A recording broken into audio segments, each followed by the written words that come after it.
அன்பர்களே வணக்கம். நாம் இந்த வீடியோ தொகுப்புல பார்க்க போறது, நம்ம நிறைய இடத்துல ஒரு சில ஏவல் பில்லி சூன்யங்கள் எடுக்கிறதுக்காகவும் வீட்டில் உள்ள தோஷங்களை நீக்கிறதுக்காகவும் வேற பெரிய பெரிய பூஜைகள், அகோர பூஜைகள் போடும்போது அசைவு படையல்கள் போடுவாங்க.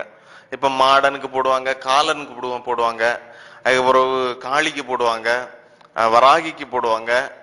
அதே மாதிரி அகோரமான தெய்வங்களுக்கு இந்த மாதிரி அசைவ படையல்கள் போட்டு அது கூட ஒரு சாராய பாட்டெல்லாம் வைப்பாங்க. சாராய பாட்டில் வச்சேன்னு சொன்னா அந்த பூஜையை ஏத்துக்கிட்டா ஏத்துக்கலையா அப்படின்னு தெரிஞ்சுக்கிறாங்க. அந்த என்ன ஆகுன்னு சொன்னா அந்த சாராய பாட்டில் தானா வெடிச்சிரும். அப்ப அந்த தெய்வமே வந்து அந்த சாராயத்தை குடிச்சிடுச்சு அப்படின்னு சொல்லுவாங்க. இது நம்ம பார்த்துட்டு இருக்கவங்களுக்கு ரொம்ப ஆச்சரியமா இருக்கு. எப்படி வெடிச்சு அந்த சாராய பாட்டில் அப்படின்னு ஆச்சரியமா பார்ப்பாங்க. ஆனா அதுல ஒரு விஷயம் இருக்கு. அதுக்குள்ள அந்த அதிசய விஷயத்தை பார்ப்போம், என்ன ஏதுன்னு. அதாவது இந்த சாராய பாட்டில் எப்படிப்பட்ட பாட்டில் வைக்கணும்னு சொன்னா, சாராய பாட்டில் வந்து நம்ம பழைய காலத்துல வடிச்சு எடுப்பாங்க இல்லையா சாராயம், ஸ்பிரிட், இதே போல சாராயத்துலதான் இது வேலை செய்யும். மற்ற இப்போ உள்ள இந்த பிராண்டி, விஸ்கி இந்த மாதிரி ஐட்டங்கள் இருக்கு இல்லையா, இதுல எல்லாம் இது வேலை செய்யாது.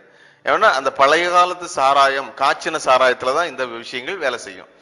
அவங்க சொல்லுவாங்க, ஒரிஜினல் சாராயம் தான் வைக்கணும் பூஜைக்கு, இல்லைன்னு சொன்னா சாமி ஏத்துக்காது, இப்போ உள்ள விஷயங்கள்லாம் எல்லாம் கலப்படம், அதனால சாமி ஏத்துக்காது அப்படிலாம் சொல்லுவாங்க. உங்ககிட்ட ஒரிஜினல் சாராயத்துக்கு கொஞ்சம் செலவு பண்ணி எல்லாம் வடிச்சு கூட கொண்டு வந்துருவாங்க. அப்படிப்பட்ட ஒரு சூழ்நிலைகள்லாம் உண்டு. இப்படி இதுக்கு என்ன பண்ணணும்னு சொன்னா ஒண்ணுமே பண்ண வேண்டாம். ஒரு சாராய பாட்டில், ஒரு குவார்டர் பாட்டிலோ ஒரு ஃபுல் பாட்டிலோ வாங்கி வச்சுக்குவாங்க. அதுல என்ன பண்ணுவாங்க, சாராயத்தை ஃபுல்லா ஊத்திருப்பாங்க. ஊத்திக்கிட்டு அதுக்குள்ள கொஞ்சம் கடுகு கொஞ்சம் போட்டு வச்சிருவாங்க. கடுகு போட்ட உடனே என்ன ஆகுன்னு சொன்னா, கடுகுல இருந்து அது கேஸ் வந்து அப்படியே ஃபார்ம் ஆகும், வெளியே வரும். அந்த கேஸ் வந்து ஃபார்ம் ஆகி அப்படி அந்த பாட்டிலே எப்ப வெடிச்சு சிதறலாம் அப்படிங்கிற சூழ்நிலை இருக்கும். கடுகை போட்டு மூடி வச்சிருவாங்க, காத்து உள்ள போகாது. அப்படி அந்த சாராயத்துக்கும் அந்த கடுக்கும் வேதிவினைகள் புரிந்து அது வந்து ஒரு குறிப்பிட்ட நேரத்துல டபார்னு வெடிக்கும். இது வந்து அவங்க முன்கூட்டியே இந்த விஷயங்களை பண்ணி பார்த்திருப்பாங்க. அப்போ டைம் நோட் பண்ணியிருப்பாங்க, எவ்வளவு நேரத்துல இந்த பாட்டில் வந்து வெடிக்குது அப்படிங்கிறது தெரிஞ்சு வச்சிருப்பாங்க. அப்போ பூஜை வைக்கிறதுக்கும் கொஞ்ச நேரத்துக்கு முன்னாடி அந்த பாட்டில கடுகு போட்டு கரெக்டா அதுல கொண்டு வச்சிருவாங்க.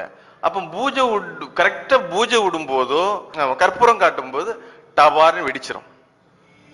இது எப்படி வெடிக்குது? அப்போ அந்த வீட்டுக்காரங்கிட்ட சொல்லுவாங்க, உங்க பிரச்சனைகள் எல்லாம் சரியாயிடுச்சு பாத்துக்கங்க, தெய்வமே வந்து சாராய பாட்டில வெடிச்சு எல்லாம் சதறடிச்சிட்டு இப்படி சொல்லிட்டு போயிடுவாங்க. இது ஒரு வெறும் ஜாலத்தை தான், எதுவுமே விஷயம் கிடையாது. இதுல எந்த ஒரு பூஜையும் நடக்கல, எந்த ஒரு விஷயமும் நடக்கல, சும்மா பண்ணிட்டு போறாங்க. ஒரு சில மந்திர தந்திரங்களால ஞானத்தின் மூலமாக உள்ள விஷயங்கள்லாம் சரி பண்ணி வெளியே எடுத்துட்டு வருவாங்க. இப்படி பாட்டில் வெடிச்சுதான் சாமி வந்து காட்டும் அப்படிலாம் கிடையாது. தீ பற்ற வச்சுதான் சாமி வந்து காட்டும் அப்படிலாம் கிடையாது. எல்லாமே இதெல்லாம் ஒரு ஜால வித்தைகள். இந்த வித்தைகள்ல இருந்து நீங்க அகப்பற்ற கூடாது.